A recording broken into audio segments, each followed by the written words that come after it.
जी ਅੱਜ ਅਸੀਂ ਕੁਝ ਸੈਂਟੈਂਸ ਸਟਰਕਚਰਸ ਦੇ ਬਾਰੇ ਚ ਸਟਾਰਟ ਕਰਨ ਲੱਗੇ ਹਾਂ। So this is the first sentence structure, as far as। Example, as far as ਦਾ ਮਤਲਬ ਹੁੰਦਾ ਹੈ ਜਿੱਥੋਂ ਤੱਕ ਕਿ।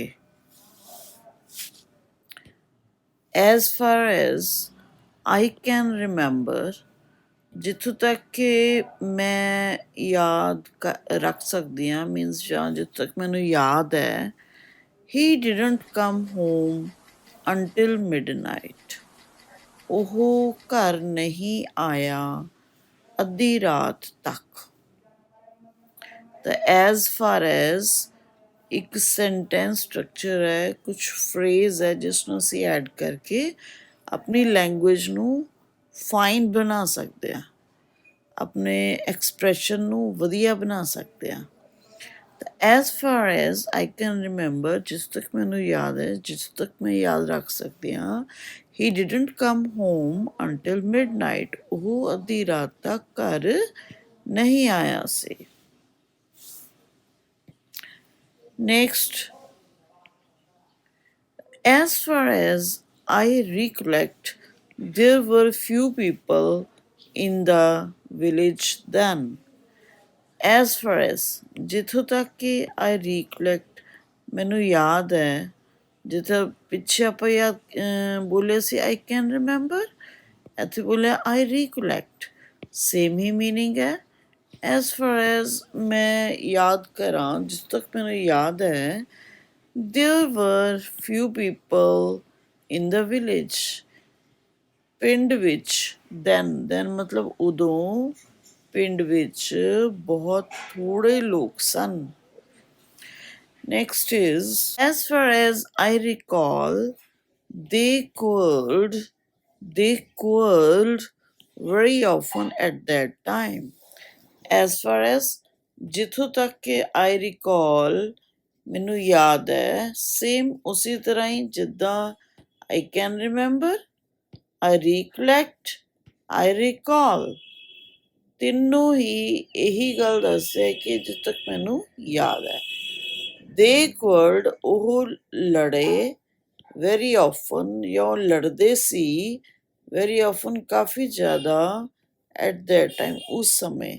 ਜਿਸ ਤਰ੍ਹਾਂ ਆਪਾਂ ਦੋ ਨੇਬਰਸ ਦੀ ਗੱਲ ਕਰ ਸਕਦੇ ਹਾਂ, ਦੋ ਫਰੈਂਡਸ ਦੀ ਗੱਲ ਕਰ ਸਕਦੇ ਹਾਂ, ਦੋ ਭੈਣ ਭਰਾਵਾਂ ਦੀ ਗੱਲ ਕਰ ਸਕਦੇ ਹਾਂ, ਤਾਂ ਉਹ ਲੜਦੇ ਸੀ ਵੈਰੀ ਆਫਨ, ਕਾਫੀ ਆਮ, ਕਾਫੀ ਜ਼ਿਆਦਾ ਲੜਦੇ ਸੀ ਉਸ ਸਮੇਂ। ਐਜ਼ ਫਾਰ ਐਜ਼ ਦੇ ਨਾਲ ਨਾਲ ਅਸੀਂ ਕੁਛ ਨਵੀਆਂ ਗੱਲਾਂ ਵੀ ਸਿੱਖ ਰਹੇ ਹਾਂ ਕਿ ਆਈ ਕੈਨ ਰਿਮੈਂਬਰ, ਆਈ ਰੀਕਲੈਕਟ, ਹਾਂਜੀ, I can remember, I recollect, I recall. Next last sentence, as far as I can see, he is a big liar. ਜਿੱਥੋਂ ਤੱਕ ਕਿ ਮੈਂ ਦੇਖ ਸਕਦੀ ਹਾਂ, he is a big liar, ਉਹ ਬਹੁਤ ਵੱਡਾ ਝੂਠਾ ਹੈ, ਮਤਲਬ ਬਹੁਤ ਵੱਡਾ ਝੂਠ ਬੋਲਣ ਵਾਲਾ ਵਿਅਕਤੀ ਹੈ। ਤਾਂ as far as, ਜਿੱਥੋਂ ਤੱਕ ਕਿ I can see, ਮੈਂ ਦੇਖ ਸਕਦੀ ਹਾਂ ਜਾਂ ਸਮਝ ਸਕਦੀ ਹਾਂ, ਉਹਦੇ ਪਿਛਲੇ ਰਿਕਾਰਡ ਤੋਂ ਮੈਂ ਦੇਖਿਆ ਹੈ, ਜੋ ਮੈਨੂੰ ਸਮਝ ਲੱਗੀ ਉਹਦੇ ਬਾਰੇ ਚ, he is a big liar, ਉਹ ਬਹੁਤ ਹੀ ਝੂਠਾ ਬੰਦਾ ਹੈ।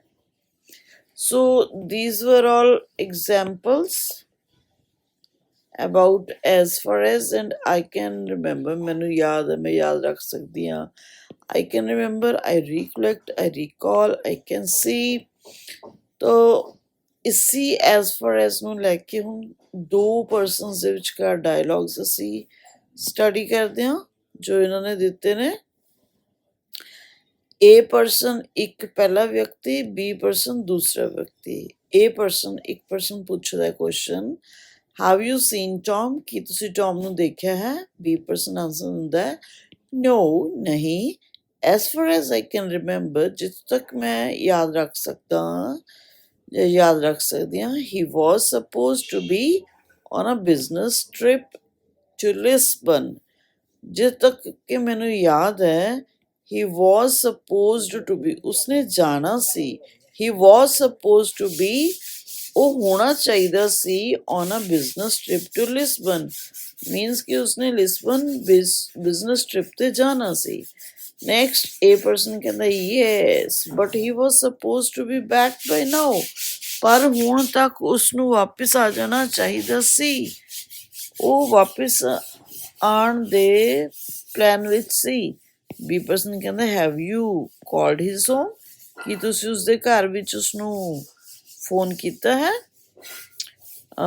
ਏ ਪਰਸਨ ਕਹਿੰਦਾ ਯਾ ਹਾਂਜੀ, but there is no answer, ਪਰ ਕੋਈ ਉੱਤਰ ਨਹੀਂ ਸੀ। ਉਸਨੂੰ ਕਾਲ ਕਰਨ ਤੇ ਕੋਈ ਉੱਤਰ ਨਹੀਂ ਮਿਲਿਆ। ਬੀ ਪਰਸਨ ਕਹਿੰਦਾ maybe you should call the police and file a missing persons report, ਤੁਹਾਨੂੰ ਪੁਲਿਸ ਨੂੰ ਕਾਲ ਕਰਕੇ ਰਿਪੋਰਟ ਦਰਜ ਕਰਵਾਉਣੀ ਚਾਹੀਦੀ ਹੈ ਕਿ ਇੱਕ ਬੰਦਾ ਜੋ ਹੈ ਮਿਸ ਹੈ, ਹੁਣ ਤੱਕ ਉਹ ਆਪਣੇ ਘਰ ਵਾਪਸ ਨਹੀਂ ਆਇਆ ਜਦਕਿ ਉਸਨੂੰ ਆਉਣਾ ਚਾਹੀਦਾ ਸੀ। ਇਹ ਦੋ ਪਰਸਨਸ ਦੇ ਵਿਚਕਾਰ ਅਸੀਂ ਗੱਲਬਾਤ ਸੁਣਾਈ ਹੈ। ਇਹਦੇ ਵਿੱਚ ਐਜ਼ ਫਾਰ ਐਜ਼, ਜਿੱਥੋਂ ਤੱਕ ਕਿ, ਇਹ ਦੇਖੋ ਇੱਥੇ ਅਸੀਂ ਇਸਨੂੰ ਸਮਝਿਆ ਹੈ as for as. Have you seen Tom? No. As far as I can remember, he was supposed to be on a business trip to Lisbon. Yes, but he was supposed to be back by now. Have you called his home? Yeah, but there is no answer. Maybe you should call the police and file a missing persons report. ਤਾਂ ਇਹ ਜਿਸ ਤਰ੍ਹਾਂ sentence structure ਆਪਾਂ ਅੱਗੇ ਵੀ ਤੁਹਾਨੂੰ ਮੈਂ ਕਰਕੇ ਦਿਖਾਵਾਂਗੀ। ਹੋਰ ਬਹੁਤ ਸਾਰੀਆਂ ਸੈਂਟੈਂਸ ਸਟਰਕਚਰਸ ਹੁੰਦੀਆਂ ਨੇ ਜਿਸ ਨਾਲ ਅਸੀਂ ਆਪਣੀ ਗੱਲਬਾਤ ਨੂੰ ਬਹੁਤ ਰਿਫਾਈਨ ਕਰ ਸਕਦੇ ਹਾਂ, ਆਪਣੇ ਐਕਸਪ੍ਰੈਸ਼ਨ ਨੂੰ ਵਧੀਆ ਬਣਾ ਸਕਦੇ ਹਾਂ। ਸੋ ਐਜ਼ ਫਾਰ ਐਜ਼, ਜਿੱਥੋਂ ਤੱਕ ਕਿ ਆਈ ਕੈਨ ਰਿਮੈਂਬਰ, ਮੈਂ ਯਾਦ ਰੱਖ ਸਕਦੀ ਹਾਂ। ਆਈ ਰੀਕਲੈਕਟ, ਮੈਨੂੰ ਯਾਦ ਕਰਦੀ ਹਾਂ ਮੈਂ। ਆਈ ਰਿਕਾਲ, ਮੈਂ ਪਿਛਲੀ ਗੱਲ ਮੈਨੂੰ ਯਾਦ ਆਉਂਦੀ ਹੈ। ਆਈ ਕੈਨ ਸੀ, ਮੈਂ ਦੇਖ ਸਕਦੀ ਹਾਂ। ਇਹ ਸਾਰੇ ਸੇਮ ਹੀ ਮੀਨਿੰਗ ਨੂੰ ਸਿਗਨੀਫਾਈ ਕਰ ਰਹੇ ਨੇ। ਠੀਕ ਹੈ, ਇਸ ਤਰ੍ਹਾਂ ਅਸੀਂ ਇੱਕ ਇੱਕ ਕਰਕੇ ਸੈਂਟੈਂਸ ਸਟਰਕਚਰਸ ਨੂੰ ਵੀ ਸਟੱਡੀ ਕਰਾਂਗੇ। ਓਕੇ ਜੀ, ਥੈਂਕ ਯੂ।